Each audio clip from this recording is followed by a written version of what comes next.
সন্ত্রাসীরা করছে মত, হলে হলে উঠছে মত, সারা বাংলার খবর দে, ডেমোক্রেসির খবর দে, সারা বাংলার খবর দে,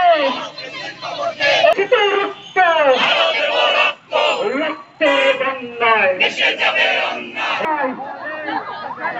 রক্ত রক্তের বন্যায় বন্যায় ক্যাম্পাসে মানুষ মরে।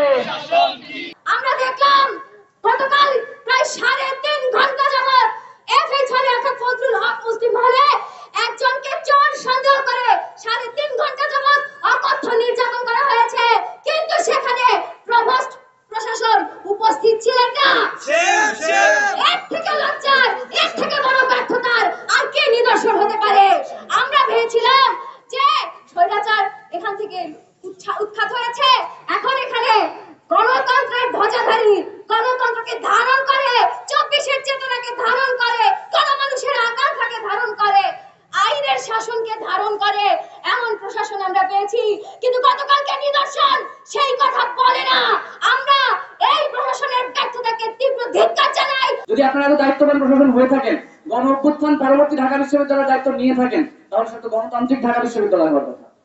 তাহলে কি করে ঢাকা বিশ্ববিদ্যালয়ের মতো একটা জায়গায় বিচার বহির্ভূত ভাবে একটা মানুষকে, একটা মানসিকভাবে অসুস্থ মানুষ বলে আমরা জানতে পেরেছি, তাকে পিটিয়ে মেরে ফেলা হয়।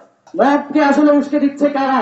আমরা একটা ছবি দেখেছি, একটা এক্স-ছাত্রলীগ সাধারণ শিক্ষার্থী নামে হলে অবস্থান করছে, কিভাবে এখনো এদেরকে পুনর্বাসন করার পায় করা হচ্ছে। প্রশাসনের নাকের ডগা দিয়ে একটা মানুষকে হত্যা করতে পারছে তারা।